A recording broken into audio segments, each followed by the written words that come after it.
Bienvenue dans le podcast But First Academy, le podcast où on va parler marketing de contenu, SEO, copywriting et business en ligne. Je m'appelle Marine, je suis experte SEO depuis maintenant 7 ans. Autour d'un café ou d'un thé, peu importe, parlons de stratégie dans une ambiance conviviale et détendue. Bonne écoute!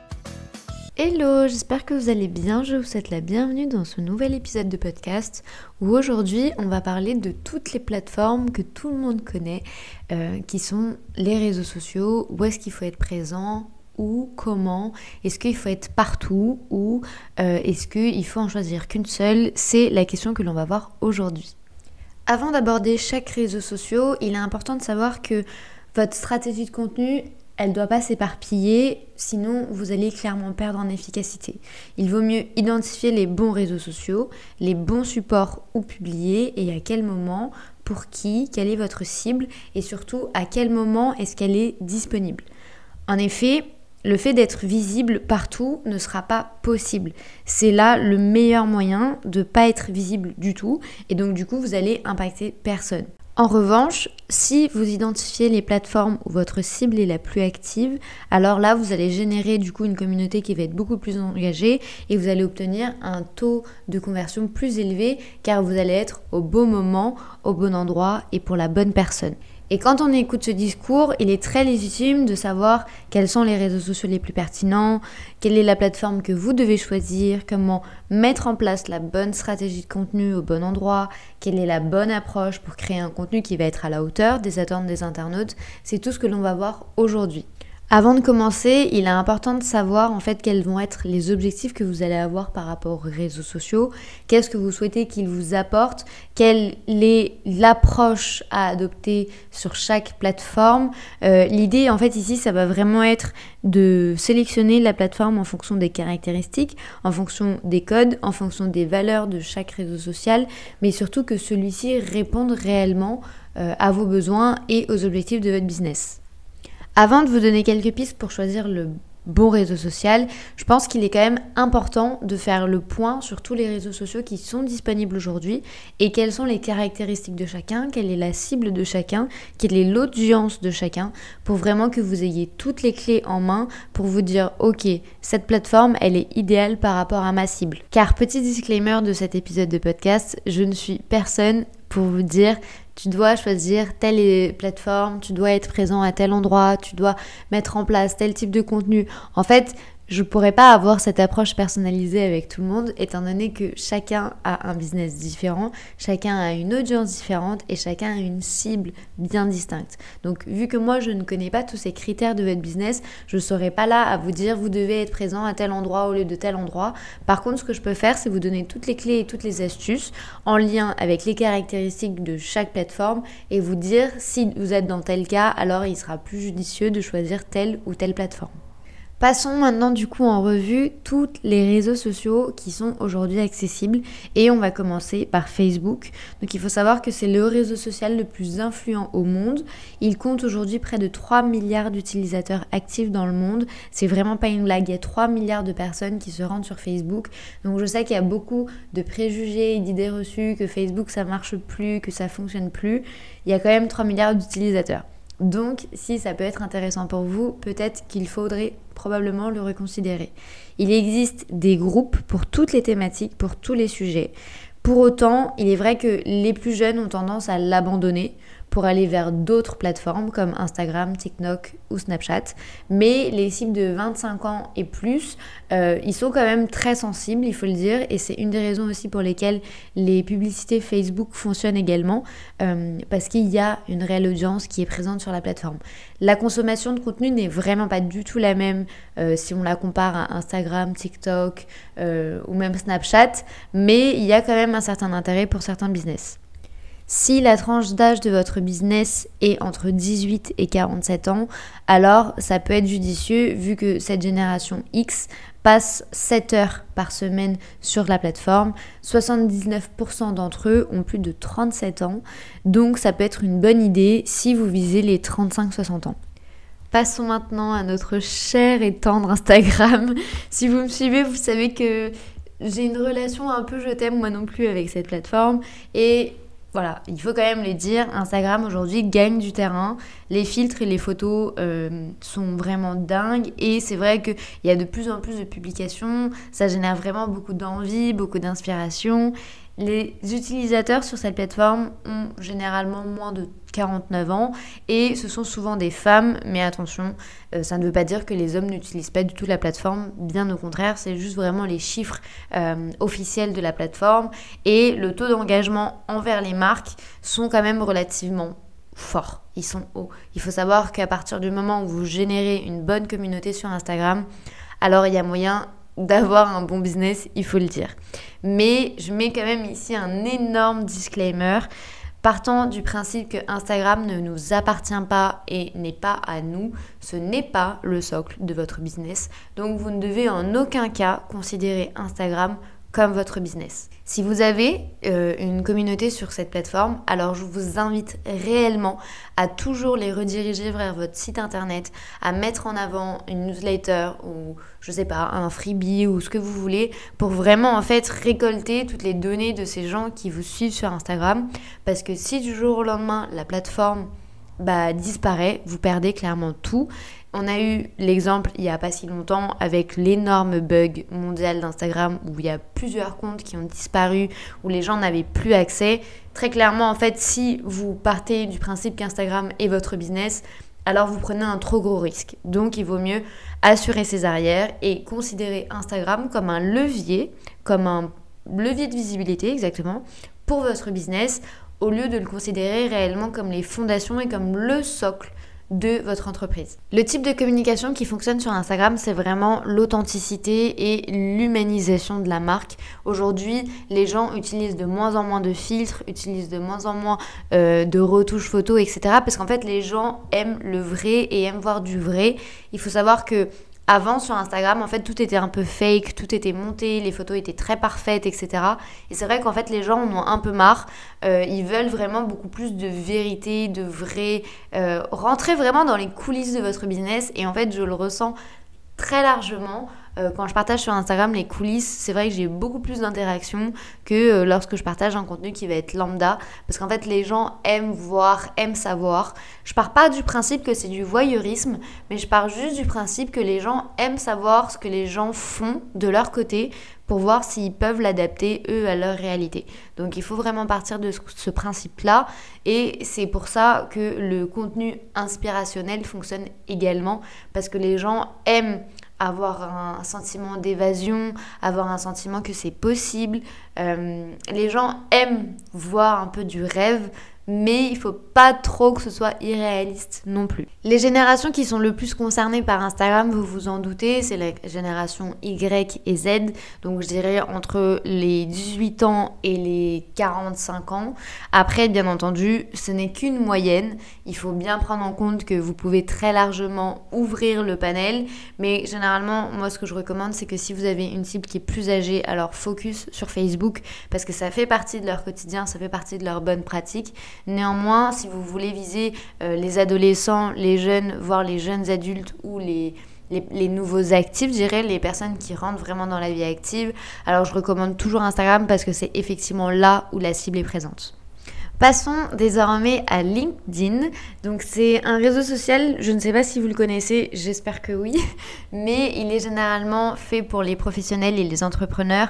En fait, ici, l'idée, c'est que toutes les discussions, tous les échanges se tournent un peu autour du business, autour des anecdotes d'entreprise, entre les offres d'emploi. L'idée, en fait, ici, c'est vraiment d'avoir tout un suivi d'entreprise sur une seule et même plateforme. Je vous avoue que l'humour et tout ce qui est un peu inspirationnel, moi de ce que j'ai vu de mon côté par rapport à LinkedIn, c'est jamais trop bien reçu.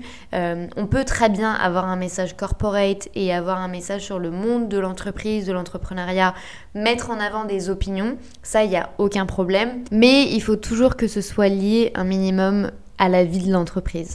Même si vous êtes entrepreneur et que vous prenez un temps off, faites en sorte de mettre un message en avant comme ça fait 6 mois que je travaille dur et que j'ai jamais pris un week-end ou un jour férié. Il était temps que je prenne du temps pour me reposer, ça prend de la distance avec ton business, etc. Là, oui, effectivement, vous pouvez très bien communiquer de la sorte. Néanmoins, en fait, la communication ici, elle est beaucoup plus formelle et c'est pour ça qu'elle se différencie autant d'Instagram.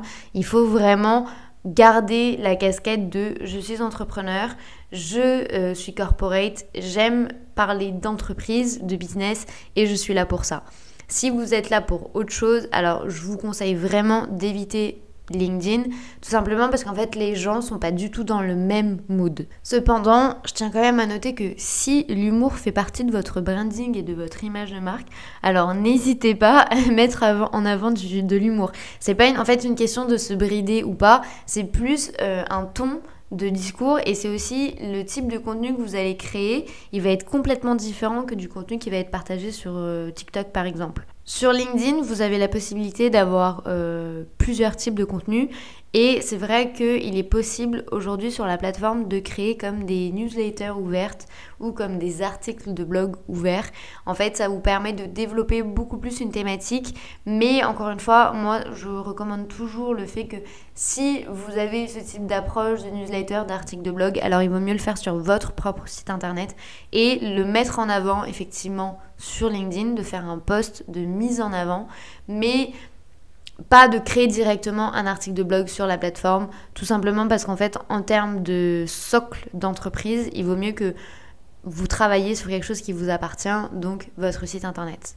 Selon les chiffres officiels, il y a la même proportion d'hommes et de femmes qui sont répertoriés. Après, je vous avoue que c'est vrai que d'une manière générale, la cible, elle est quand même beaucoup plus âgée que sur TikTok ou sur Snapchat, vous vous en doutez. Les gens, généralement, ils ont entre 25 et 50 ans.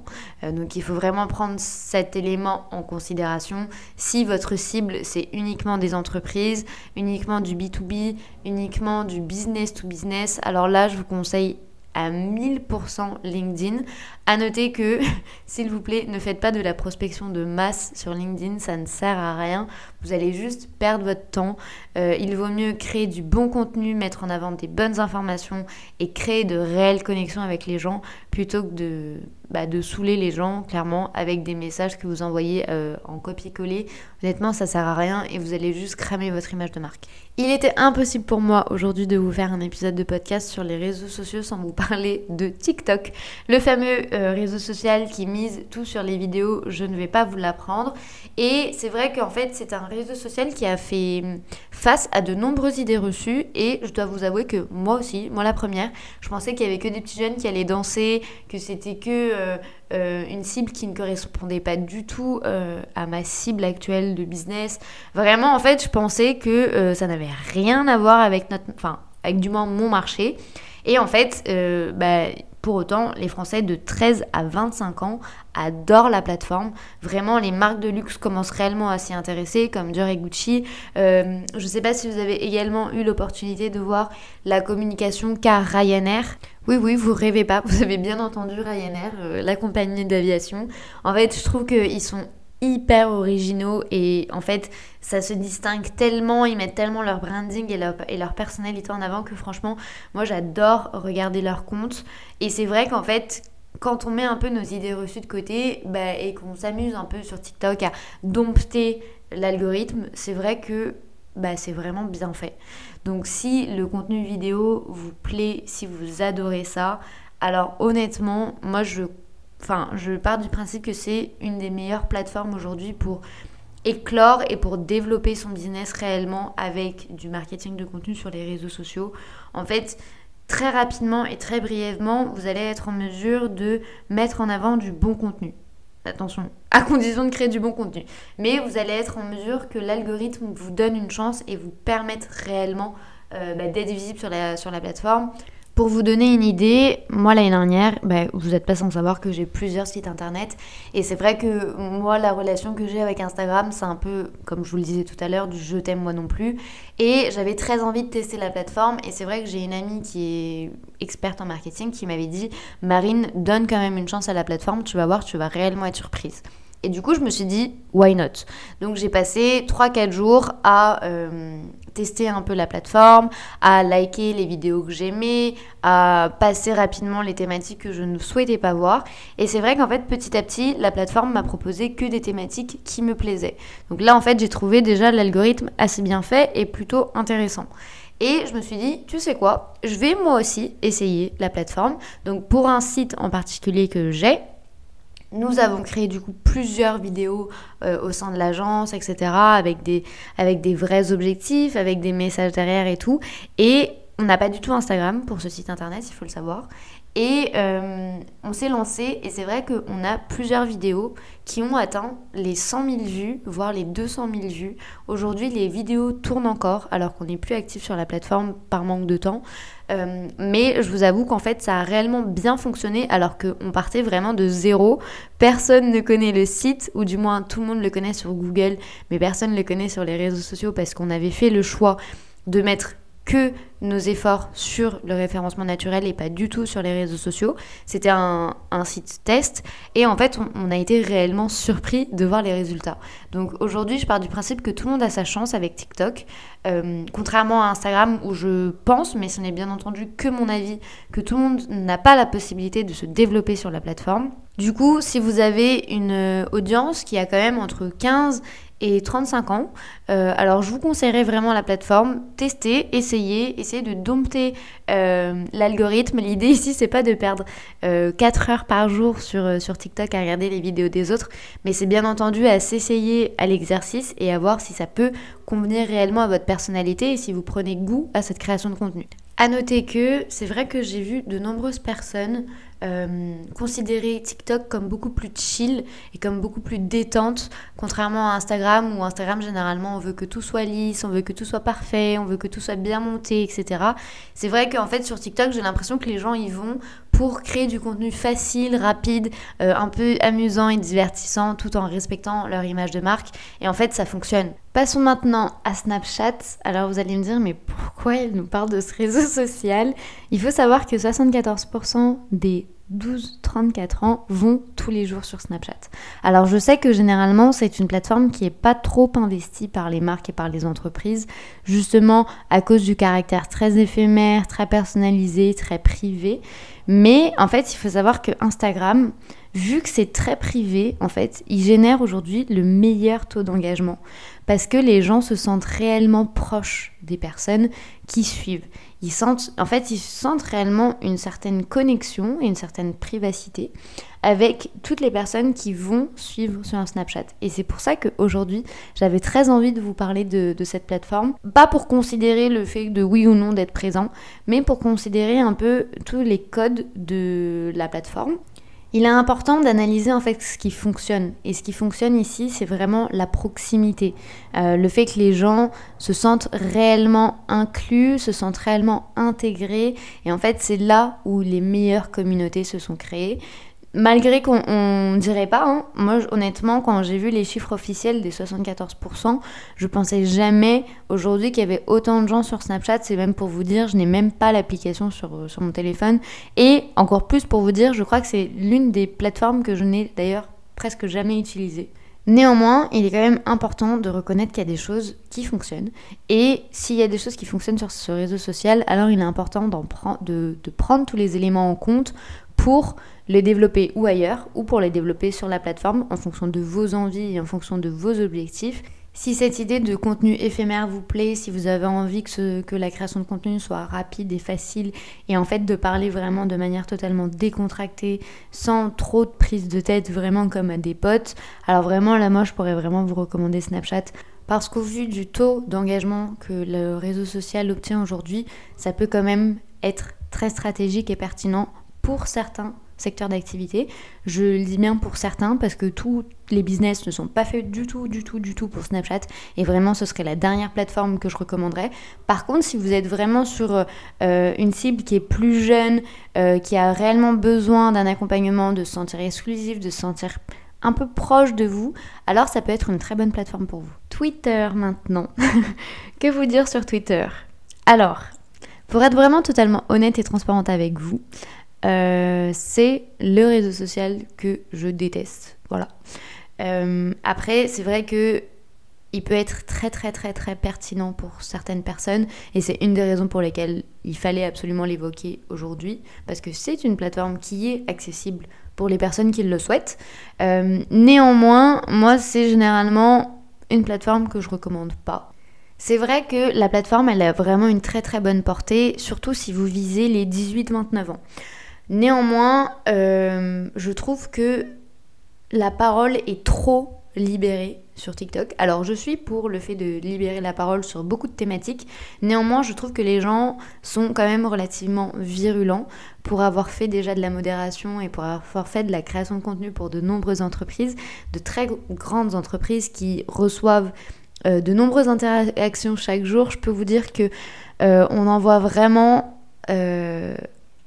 J'irai pas des vertes et des pas mûres parce que c'est plus une expression qui s'utilise aujourd'hui, mais vraiment les gens sont très très très très violents et très virulents et il n'y a aucune limite, il n'y a aucune barrière. Et c'est une des raisons pour lesquelles moi je ne recommande jamais la plateforme, parce que je trouve qu'il y a trop de méchanceté et les gens se permettent trop de choses.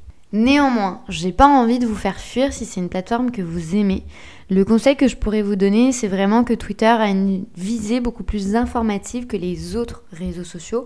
Il y a vraiment tout un côté d'information et de trouver toutes les données que l'on recherche. C'est pour ça que si vraiment vous mettez en avant des informations ou des données ou peu importe des statistiques, alors vraiment faites en sorte de toujours sourcer les informations que vous mettez en avant et que vous publiez. Faites en sorte en fait d'être considéré comme une source d'information fiable. Et quand je dis ça, vous n'êtes pas du tout obligé d'avoir un site internet d'actualité ou d'information, pas du tout. Mais en fait l'idée ici c'est que les gens de votre secteur d'activité ou les gens que vous souhaitez cibler, réellement vos clients idéaux, se disent « Ah, j'avais besoin de cette information, je vais aller voir ce compte parce que je sais que l'information y sera ». C'est vraiment plus dans ce sens-là que moi je vois Twitter. À titre d'information, moi, tous les proches qui utilisent Twitter aujourd'hui sont vraiment des gens qui veulent accéder à l'information très rapidement, qui veulent avoir l'actualité en fait. C'est vraiment uniquement que pour ça. C'est pas du tout des gens qui veulent se développer sur Twitter. Et je parle de mon cercle proche, mais également de mon cercle professionnel. C'est pas du tout en fait des gens qui vont développer du contenu sur la plateforme pour se faire connaître. À part que ça peut fonctionner si vous le faites très très bien avec une très bonne stratégie et que vous avez les épaules pour faire face à toutes les critiques, parce qu'il y en a toujours, beaucoup plus que sur les autres plateformes, il faut le dire. Néanmoins, avec la bonne stratégie, tout est possible. Et si vraiment vous avez cette cible des 18-29 ans et que cette communication un peu catchy, un peu brute de décoffrage fait partie de votre branding, alors c'est une plateforme qui peut être faite pour vous. Et enfin, parlons de Pinterest. Je sais qu'il y a beaucoup de gens qui utilisent Pinterest comme utilisateur, mais qui ne considèrent pas du tout la plateforme pour développer leur business. Et pourtant, il faut savoir que Pinterest fonctionne très très très très bien aujourd'hui, ramène vraiment du trafic, à condition bien entendu toujours d'avoir la bonne stratégie. C'est toujours la même rengaine, mais ça peut très très bien fonctionner pour certains business si vous vous y mettez. Mais pour ceux qui ne connaissent pas Pinterest, il faut savoir que c'est un réseau social qui fonctionne avec des épingles. C'est un peu, moi j'aime l'appeler le Google par image. En fait, c'est vraiment des épingles et vous allez naviguer à travers des visuels et cliquer si ça vous plaît. Moi, c'est vraiment le Google plus visuel. J'aime l'appeler comme ça. Sur la plateforme, les créateurs de contenu proposent différentes thématiques. Vous allez retrouver des do-it-yourself, vous allez retrouver du sport, de la petite enfance, des animaux, de la décoration d'intérieur. En fait, tous les business où il y a l'aspect conseil ou à l'aspect visuel, pour moi, c'est parfait. Il faut se lancer sur Pinterest. Tout simplement parce qu'en fait, c'est des plateformes où les gens recherchent vraiment de l'inspiration. Du coup, en fait, si vous n'êtes pas sur la plateforme, et bien entendu que vous vous fermez des portes et vous perdez certaines opportunités business. Mais attention, si vous n'êtes pas sur Pinterest, c'est pas le moment pour sauter sur la plateforme, pas du tout. Il faut toujours avoir une stratégie et surtout visualiser s'il faut être partout ou non, mais ça, on va le voir juste après. Pour vous donner une idée du fonctionnement, en fait, vous allez créer un visuel et sur ce visuel, en fait, vous allez le rattacher à une page de vente ou à un site e-commerce et du coup, automatiquement, en fait, le taux de conversion est toujours beaucoup plus élevé parce que les gens, au lieu de faire face à une publicité qui va être trop envahissante ou qui va être trop commerciale, en fait, ils vont accéder d'eux-mêmes à l'information. Ça va les inspirer, ça va les aider et du coup, forcément, ils vont aller sur votre site internet, ils vont découvrir votre univers, ils vont découvrir votre offre et ça va forcément convertir ou non si ça correspond à leurs besoins. Pour information, 74% des utilisateurs Pinterest ont entre 18 et 44 ans. Et il y a une très très forte proportion chez les 18-24 ans. C'est vraiment ici des gens qui cherchent constamment de l'inspiration. Et dernière petite chose, si vous êtes dans le secteur de la décoration d'intérieur, de l'architecture, peu importe, dans la déco, vraiment, je vous recommande cette plateforme. Tout simplement parce qu'en fait, les gens recherchent de l'inspiration sur Pinterest. Donc en fait, s'ils ont accès à vos visuels, à vos images, que ça leur plaît et qu'en plus de ça, ils ont accès à vos produits, alors là, c'est bingo, vous allez avoir un très très bon taux de conversion. Maintenant que vous avez toutes les informations sur toutes les plateformes, vous allez me dire « Ok, t'es mignonne, c'est cool d'avoir les caractéristiques, mais qu'est-ce que j'en fais dans ma création de contenu et dans ma stratégie ?» En fait, si vous voulez atteindre une cible qui est beaucoup plus jeune, alors je vous recommande Snapchat et TikTok. Si votre stratégie marketing consiste plutôt à trouver de nouveaux clients sans être trop agressif, alors Pinterest va être votre meilleur atout. C'est vraiment le réseau social qui a vraiment un point de contact qui permet ensuite de rediriger l'internaute vers votre site marchand, que vous soyez prestataire de services ou que vous ayez des offres physiques. Comme je vous le disais précédemment, en fait, le visiteur, il va sur Pinterest pour trouver de l'information et de l'inspiration, il va découvrir tout votre univers et en fonction de la qualité de ce qu'il va trouver, il va acheter ou non des produits en fonction du contenu. Du coup, en fait, le tunnel de vente ici, il est beaucoup plus raccourci et vu qu'il est plus court, automatiquement, vous allez avoir plus de possibilités que la personne devienne votre cliente. Ok, maintenant qu'on a fait un état des lieux qui était essentiel pour moi pour vraiment que vous ayez un panorama de tout ce qui est possible, en fait, l'idée ici, c'est de voir que vous avez de nombreuses opportunités, mais c'est aussi le fait de voir qu'il est totalement possible de complètement se distraire et d'aller un peu partout et en fait de se disperser et en voulant être visible partout, vous allez clairement être visible nulle part. L'idée ici, c'est pas du tout de faire ça pour votre business, mais ça va être en fait de faire les bons choix et d'être très stratégique. La clé de votre succès, selon moi, c'est de choisir 2 et grand max 3 plateformes quand les 2 d'avant sont déjà très bien travaillées. En fait, il est préférable de se donner à fond sur 2 plateformes plutôt que de faire un maximum de contenu partout et de n'avoir aucun impact. Parce qu'en fait, quand on voit les caractéristiques de toutes les plateformes, vous devez comprendre que la stratégie, elle doit être unique et adaptée à chaque réseau social. Il est impossible aujourd'hui d'appréhender les réseaux sociaux de manière générale et de voir ça en fait, ok, très bien, je suis sur Instagram, je vais publier la même chose sur Facebook et puis la même chose sur TikTok. En fait, ça peut marcher, mais vous serez là vraiment au petit bonheur la chance. Chaque plateforme mérite et demande une stratégie particulière. Et pour ça, vous allez devoir créer du contenu spécifique à chaque plateforme. Vous allez perdre un temps fou parce que à vouloir être partout, au final, en fait, vous allez être régulier nulle part et ça portera jamais ses fruits. Donc mon conseil, ça va être en fait de vous pencher sur les caractéristiques des plateformes que je vous ai évoquées juste avant et de voir celle qui vous plaît le plus et celle qui correspond réellement aux besoins de votre business et pas en fonction de ce que font les gens. Je sais que quand on se lance en business, on se dit direct « Ah, ok, il me faut un Instagram ». Je suis désolée de vous dire que moi, j'ai plusieurs sites internet qui n'ont pas Instagram et qui fonctionnent très bien. Donc en fait, c'est pas une case obligatoire, ce n'est une case fondamentale et ce n'est encore moins un signe de réussite ou un signe de succès. Donc vraiment, il faut garder ça en tête si vous souhaitez avoir un business qui fonctionne et si vous souhaitez considérer les réseaux sociaux comme un levier de visibilité. Alors, Instagram, en fait, il faut juste le remettre à sa place. C'est un réseau social, c'est pas un business et ce n'est en aucun cas un signe de réussite. Et c'est pas parce que vous allez avoir un compte Instagram que vous allez être hyper visible. Pas du tout. Le choix de la plateforme ici, il se fait pas en fonction de vos envies, de vos préférences. Enfin, un petit peu parce que vous devez aimer créer du contenu. Donc ça, il faut le prendre en compte. Mais pour vraiment former une communauté, vous allez devoir connaître votre cible. Et du coup, en fait, vous allez être en mesure de mieux répondre à leurs attentes et à leurs problématiques. Pour ça, vous devez faire un persona. Ce persona, je sais, j'en parle tout le temps, mais en fait, c'est un outil qui va vraiment vous permettre d'identifier où se trouvent réellement les personnes à qui vous souhaitez communiquer et à qui vous souhaitez vendre. Par exemple, si vous visez, je sais pas, les futures grand-mères, ok, les personnes qui vont devenir grand-mères, vous allez toucher des gens entre, je sais pas, 40 à 70 ans, ok. En fonction, c'est très large, mais après, il faudrait affiner davantage. Mais pour vous donner un exemple, ces gens-là, très rarement, ils sont sur Instagram. Cette cible, elle se trouve principalement, comme je vous l'ai dit tout à l'heure, sur Facebook. Ça fait partie de leurs habitudes. Du coup, vous ne pouvez pas vous permettre de mettre tous vos efforts sur Instagram, malgré que vous adoriez la plateforme, Parce qu'en fait, vous allez passer à côté. Votre communication, elle va jamais être au bon endroit, au bon moment et pour la bonne personne. Du coup, en fait, il va falloir changer votre stratégie et l'adapter au mieux pour être présent sur Facebook. Et c'est là, en fait, que le persona prend tout son sens. C'est savoir quelles sont les habitudes des gens. Imaginons, vous avez une personne qui va sur Instagram que de 7 à 8 heures du matin et qu'après, elle ne souhaite plus du tout aller sur la plateforme. Ben vous n'allez pas communiquer à 20 heures. Parce que ça n'a pas de sens. Et du coup, le persona, au-delà d'avoir l'aspect très chiant et il faut se pencher dessus et il faut l'étudier, etc., ça va vraiment vous permettre en fait juste d'avoir la bonne stratégie et d'être présent au bon moment. La deuxième raison pour laquelle moi je vous parle de persona, c'est qu'en fait ça va vous permettre d'adapter votre communication.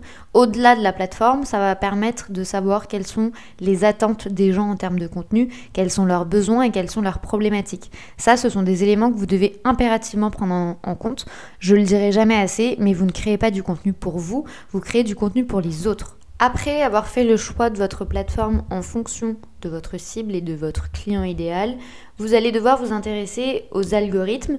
En fait, il faut savoir qu'il y a des codes différents par plateforme. Je vous le disais tout à l'heure, une stratégie Facebook sera très difficilement réutilisée sur Instagram, ou du moins elle peut être réutilisée, néanmoins elle n'aura pas les résultats escomptés. Du coup, il faut vraiment qu'en fait vous preniez connaissance des codes de chaque réseau social pour que vous puissiez vous adapter votre contenu, d'une part pour votre cible, mais d'autre part pour que le réseau social sur lequel vous avez décidé de tout miser puisse vous mettre un minimum en avant. Enfin, intéressez-vous à l'algorithme. Un algorithme Pinterest ne fonctionne pas du tout de la même manière que l'algorithme d'Instagram. Pour vous donner un exemple, Instagram et LinkedIn, plus les gens vont interagir avec votre contenu, donc vont le commenter, le liker, le partager, plus le post sera proposé de manière aléatoire parce que du coup la plateforme va considérer que c'est un post qui est très intéressant, que les gens aiment ce post et du coup qu'un maximum de gens doivent le voir pour vraiment rester le plus longtemps possible sur la plateforme. Mais Pinterest, par exemple, ne fonctionne pas du tout de la sorte. Donc en fait, il y a vraiment toute une optimisation qui doit être faite autour de votre contenu et pour cela, vous devez impérativement connaître les codes de chaque plateforme. Donc, pour répondre à votre question de manière claire et franche, faut-il être partout ? La réponse est non. Ne faites pas cette erreur de dispersion, ne succombez pas à la tentation de l'objet brillant. Tout le monde a dit TikTok fonctionne trop bien, je vais sur TikTok. Non, c'est pas comme ça que ça marche. Vraiment, focus sur 2 plateformes grand maximum.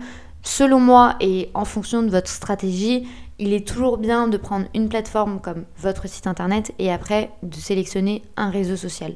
Vous prenez votre site, vous travaillez sur votre site, vous optimisez tout le contenu qui est présent sur votre site internet, créez du contenu, des articles de blog et après ça, mettez-les en avant, que ce soit sur Pinterest, sur Instagram, sur LinkedIn, peu importe. Faites réellement en sorte que le réseau social soit le levier de votre business qui est votre site internet.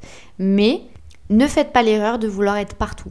Si vous faites une communication sur Instagram, alors restez fidèle à Instagram. Et après, quand vous avez réellement du succès sur Instagram et quand ça fonctionne et quand vous obtenez les résultats escomptés, alors vous pouvez développer une autre stratégie sur un autre réseau social. Avant ça, ce sera un choix qui va être trop prématuré et en fait du coup vous allez vous risquer clairement de vous tirer une balle dans le pied. Dernière chose avant que l'on se quitte sur ce podcast qui est quand même relativement long, je tiens quand même à vous dire que chaque réseau social n'est pas magique et en fait pour que ça porte réellement ses fruits, tout comme le SEO et le référencement naturel, vous allez devoir faire preuve de patience et surtout vous allez devoir faire preuve de régularité. Et pour ça, rien de mieux que de créer un planning de contenu en accord avec votre stratégie. Ne créez pas du contenu à la volée, du contenu à la va-vite ou du contenu du jour au lendemain. Vraiment prévoyez vos publications. Prévoyez votre stratégie pour que ça porte réellement ses fruits. Et surtout, ne baissez pas les bras dès la première semaine si vous n'obtenez pas de résultats. Rien n'est magique, rien ne tombe du ciel. Il faut faire preuve de patience pour avoir les résultats que vous souhaitez. J'espère que cet épisode de podcast vous aura aidé, vous aura un peu aiguillé ou éclairé. N'hésitez pas à me dire si vous avez des questions, à laisser un petit commentaire sur cet épisode de podcast ou à venir me parler sur Instagram, je vous répondrai bien entendu. L'idée ici, c'est vraiment de vous aider et de vous donner toutes les clés pour que vous y arriviez. Je vous mets en barre d'infos toutes les informations sur la But First Academy. Si vous avez la moindre question sur les réseaux sociaux ou sur la création de contenu, vous y trouverez un grand nombre de contenus gratuits. Je vous souhaite une très bonne journée, prenez soin de vous, à très vite.